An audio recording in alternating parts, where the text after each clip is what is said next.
Kia Procee'd GT review. Kia revealed the facelifted version of its Cee'd hatchback at the Frankfurt Motor Show in 2015, and those updates were extended to the three-door Procee'd and red-blooded Procee'd GT.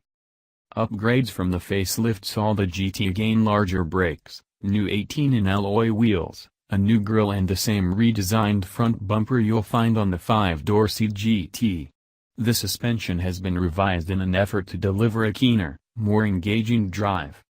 It all sounds good until you get to the reference in the brochure to the GT's new electric sound generator, designed to enhance the engine's natural sound inside the cabin.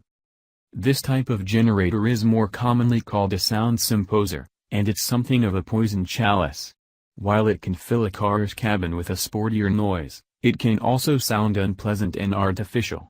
Often, you're left thinking the engine's natural note isn't sporty enough without it. On looks alone, the Procee'd GT is a winner. Its larger wheels and unique light clusters set it apart from the rest of the Cee'd range, while inside there are all of the usual hot hatchback features you'd expect. These include all the trimmings found on the GT line trim Procee'd, including Kia's 7.0 and touchscreen infotainment system with TomTom's sat-nav and reversing camera, dual-zone climate control, and keyless start and entry, but minus the spare wheel and flex steer system. The additions include adaptive xenon headlights, heated front recaro seats and steering wheel, red brake calipers, dual exhaust and an aggressive body kit. While the GT's looks have been upgraded, the power from its turbocharged 1.6-liter engine remains the same as before, at 201 bhp and 195 pounds-foot of torque.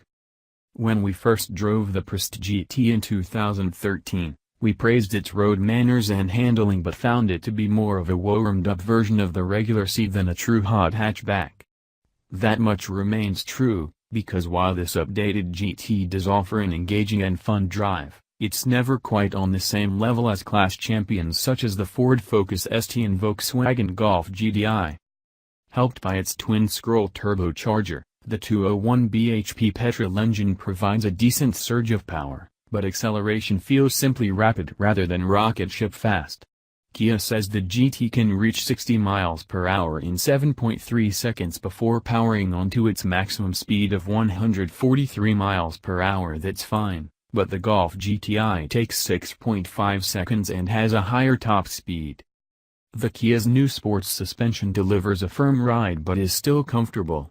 You'll feel most road bumps at low speeds, but on the motorway the GT is composed.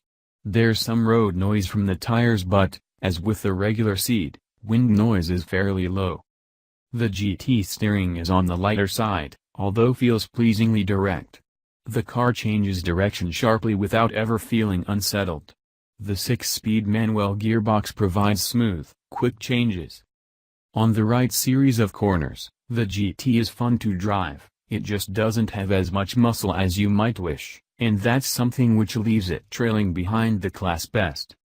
At 23,310 pounds, the Procee'd GT is considerably cheaper than the Volkswagen Golf GTI, at 27,495 pounds, but more than the Ford Focus ST, at 22,950 pounds, but it does come with substantially more standard equipment. For that reason, in terms of pure value for money it must be applauded, even if it can't match its rivals on performance. So what about that sound symposer? It adds a suitably sporty and engaging note, but once you realize it's all just electronic trickery, it loses some of its appeal. On the other hand, without the symposer activated, the GT doesn't sound nearly as good. That aside, the GT is a good warm hatchback, ideal for those seeking the occasional spirited drive without having to spend a fortune, or compromise elsewhere.